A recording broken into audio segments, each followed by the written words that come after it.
Dalam nama Sang Bapa, Sang Putra, serta Sang Roh Kudus. Amin. Shalom Aleichem, Shem Mashiach, Bapak Ibu Saudara yang terkasih. Kiranya sukacita dari Allah yang melampaui segala akal dan damai sejahteranya menyertai hati dan pikiran kita saat kita bersama-sama merenungkan bagian dari kitab suci ini. Bapak Ibu Saudara yang terkasih, pembacaan Injil hari ini menceritakan, memberitahu kepada kita suatu kisah atau narasi tentang Yesus yang menyembuhkan mata dari dua orang buta dan juga menyembuhkan orang yang bisu karena kerasukan setan.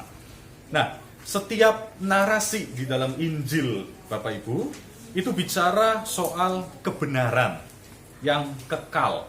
Ya, setiap kisah yang dicatat di dalam Injil itu mengandung kebenaran yang abadi. Ada makna yang tersembunyi yang perlu disingkapkan atau digali. Oleh karena itu, saudaraku yang terkasih, ini bicara soal kasih Tuhan kepada kita umat manusia. Apapun yang kita umat manusia alami, Tuhan tidak pernah meninggalkan kita di dalam kesulitan-kesulitan kita. Tuhan tetap menjaga dan memelihara. Sama seperti dua orang buta dan orang yang bisu ini di dalam kesulitan dan di dalam kelemahan mereka. Kita mirip dengan dua orang buta ini, Bapak Ibu Saudara, di dalam kebutaan roh. Dan juga mirip seperti orang yang bisu karena gangguan setan di dalam kebisuan rohani kita. Nah, di dalam gereja ortodoks selalu yang menjadi fokus adalah jiwa. Karena Rasul Suci Petrus berkata, karena kamu telah mencapai tujuan imanmu, yaitu keselamatan jiwamu. Dalam surat 1 Petrus pasal yang pertama. Jadi Bapak Ibu, jiwa ini adalah fokus kita untuk didandani. Untuk terus berjuang selama kita masih bernafas di dalam tubuh ini. Jiwa inilah yang menjadi fokus. Karena soteriologi dalam gereja ortodoks, keselamatan, kita ini sudah diselamatkan. Ya, saat kita dibaptis, kita sudah diselamatkan. Apa yang sudah diselamatkan? Roh kita. Kemudian kita juga selain sudah diselamatkan, kita saat ini sedang diselamatkan. Jiwa kita sedang diselamatkan. Dan keselamatan kita nanti menjadi penuh sempurna ketika Tuhan datang kedua kali, yang mana kita akan diselamatkan, yaitu tubuh kita. Rasul Suci Paulus berkata, dalam sekejap mata tubuh kita akan diubah menjadi tubuh kemuliaan, dan mereka yang meninggal di dalam Tuhan akan bangkit. Kita yang masih hidup akan diubah dalam sekejap mata. Jadi keselamatan kita menjadi sempurna. Kita hari ini sedang mengerjakan keselamatan khususnya dalam hal jiwa kita. Nah, mirip juga dengan kesengsaraan orang buta ini ya Bapak Ibu Saudara. Kelemahan-kelemahan namanya orang buta pasti punya kesulitan-kesulitan tertentu. Ya, dia sulit untuk melangkah kemana, ya takut ada lubang, ada paku atau ada batu sandungan dan lain sebagainya, tidak tahu jalan yang harus dia lalui. Demikianlah juga dalam kehidupan kita pun sering mengalami kesulitan-kesulitan. Ya, apalagi dalam berjuang mendandani jiwa juga sama, penuh dengan kesulitan-kesulitan. Terkadang kita perlu kerja keras untuk jiwa kita, terkadang kita putus asa, capek karena jiwa kita ini didandani ya masih aja tergoda oleh hawa nafsu misalkan, masih saja jatuh di dalam pencobaan. Tetapi Bapak Ibu Saudara, apa yang membedakan kita dengan dua orang buta ini? Kalau kita mirip di dalam kelemahan mereka, buta secara rohani, kita masih banyak yang belum tahu, bahkan kita sudah tahu firman Tuhan tetapi kita tidak melakukannya atau mengabaikan firman Tuhan, kita mirip seperti itu. Tetapi ada bedanya dengan kondisi orang buta ini. Bedanya apa Bapak Ibu? Yaitu kita tidak menyerupai mereka dalam hal iman dan ketaatan atau kesetiaan kita kepada Tuhan.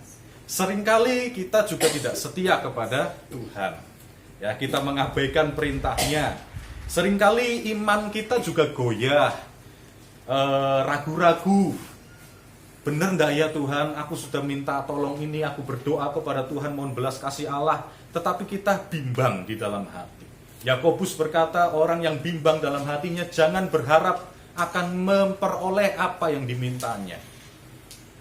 Oleh karena itu Bapak Ibu Saudara, di ayatnya yang ke-27, kedua orang buta ini mengikuti Yesus dengan berseru, "Kasihanilah kami, hai anak Daud." Ayat 28, setelah Yesus masuk ke dalam sebuah rumah. Nah, jadi dalam perjalanan, ketika di jalan, Yesus mendengar tentunya suara dua orang buta ini yang berteriak-teriak. Tetapi apa yang dilakukan Tuhan? Tuhan tidak berhenti di tengah jalan. Dia terus berjalan, seolah-olah mengabaikan, seolah-olah tidak mendengar suara dari teriakan dua orang buta ini. Melainkan justru setelah Yesus masuk ke dalam sebuah rumah, barulah disitulah waktunya orang buta ini dimelekkan. Seberapa lama Bapak Ibu Saudara berdoa kepada Allah dan meminta sesuatu kepadanya dan hari ini masih belum dikabulkan oleh Tuhan? Saudara sudah berdoa 1 bulan kah? 1 tahun kah? 2 tahun? Atau berapa waktu lama yang kita tunggu? Bapak Abraham menunggu selama berapa tahun? 100 tahun ya, untuk memperoleh Ishak, ya kan? Sarah umur 90 tahun ketika melahirkan Ishak anaknya. Banyak waktu yang perlu kita nantikan untuk pertolongan Tuhan. Terkadang kita pengen sesegera mungkin, tetapi Tuhan masih belum.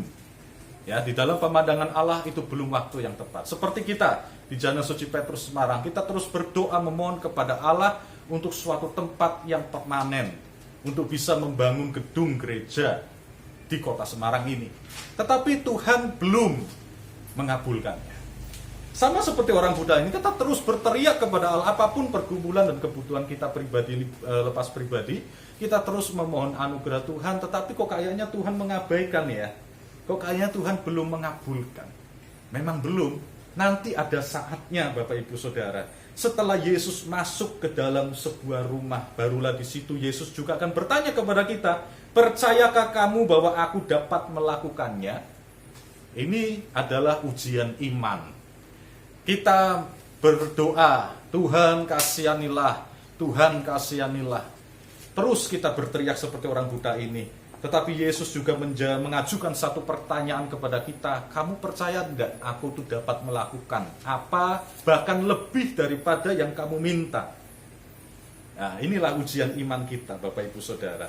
Semua penderitaan yang kita alami itu justru kan karena hawa nafsu, ya, kemerungsung dan ketidaksabaran kita sendiri, sehingga menghasilkan masalah dan segala jenis pencobaan untuk diri kita. Tetapi saudaraku yang terkasih, hari ini kita dicerahkan dengan cahaya ilahi yang memberi kepada kita penglihatan untuk jiwa kita. Kita diingatkan untuk tidak pernah berhenti berdoa. Paulus berkata, berdoalah tanpa henti. Kita punya doa puja Yesus, doakan itu. Tidak perlu mungkin menyampaikan kebutuhan-kebutuhan, hanya mendoakan doa puja Yesus saja. Kalau Bapak Ibu Saudara merasa lelah dengan menyampaikan segala kebutuhan, ya, daftar kebutuhan yang perlu kita doakan, doakan doa puja Yesus. Allah tahu apa yang kita perlukan dan butuhkan. Yang perlu kita lakukan hanyalah mencari Tuhan, serta menginginkan Tuhan juga setia kepada Tuhan. Tidak cukup untuk kita, Bapak Ibu Saudara, tahu soal kuasa kekuatan ilahi. Tetapi kita juga perlu ada keinginan, ada hasrat yang tidak kenal lelah untuk memperoleh kekuatan ilahi itu. Caranya bagaimana? Caranya adalah salah satunya lakukan pekerjaan jiwa.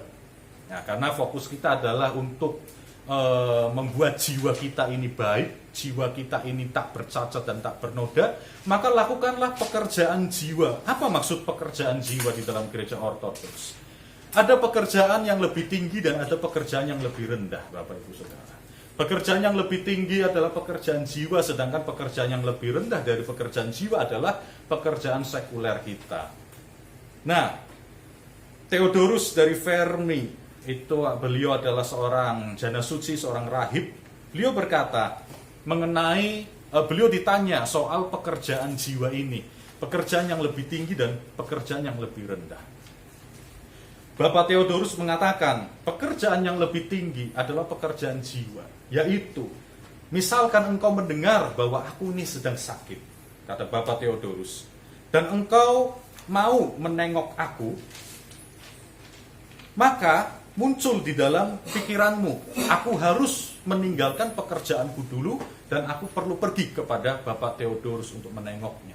Tetapi ada pikiran lain yang mengatakan, aku harus menyelesaikan pekerjaanku dahulu, dan setelah itu baru aku akan pergi mengunjungi Bapak Theodorus. Lalu setelah pekerjaan kita selesai, ada ide lain yang muncul, sehingga akhirnya engkau tidak pergi menengokku. Lalu Bapak Theodorus melanjutkan, apabila ada saudaramu yang berkata, tolong datanglah kemari dan bantulah aku dalam pekerjaanku. Lalu pikiran yang sama juga muncul, aku harus menyelesaikan dulu pekerjaanku, urusanku, barulah aku akan menolong, membantu saudaraku. Tetapi setelah itu selesai, datang pikiran yang lain, datang ide yang lain, sehingga membuat kita tidak jadi membantu saudara kita. Nah, jika engkau tidak pergi, kata Bapak Theodorus, engkau mengabaikan perintah Tuhan yang merupakan pekerjaan jiwa, dan melalui jiwamu, engkau melakukan justru pekerjaan tangan yang lebih rendah. Jadi pekerjaan jiwa itu ya urusannya sama jiwa. Itu Bapak Ibu Saudara. Kalau di dalam kegiatan gerejawi, pekerjaan para imam itu adalah pekerjaan jiwa. Karena urusannya memang mengurusi jemaat, jiwa-jiwa, domba-domba yang dipercayakan kepadanya. Jadi memang ada beberapa orang yang dikaruniai itu untuk fokus kepada pekerjaan jiwa. Tetapi Bapak Ibu Saudara yang juga melakukan pekerjaan sekuler di luar sana pun perlu untuk melakukan pekerjaan jiwa itu. Dan itu baik untuk jiwa kita sendiri. Dengan demikian Bapak Ibu Saudara, kita akan dilatih dan diasah menjadi seorang murid yang baik, seorang dengan jiwa yang baik, karena kita sama-sama memperhatikan pekerjaan jiwa. Nah, kiranya melalui pertolongan dari Tuhan Yesus Kristus dan melalui doa dari Sang Theotokos Suci, dari para Bapak dan Ibu Suci, serta orang kudus yang kita peringati hari ini, Tuhan memberi kita kekuatan, kemampuan, serta keinginan, dan juga hasrat untuk kita mencari Tuhan, untuk kita punya hati untuk melakukan pekerjaan jiwa ini. Ya, biarlah Tuhan yang menolong kita semua. Amin. Kemuliaan bagi Sang Bapa, Sang Putra, serta Sang Roh Kudus, sekarang dan selalu sepanjang segala abad.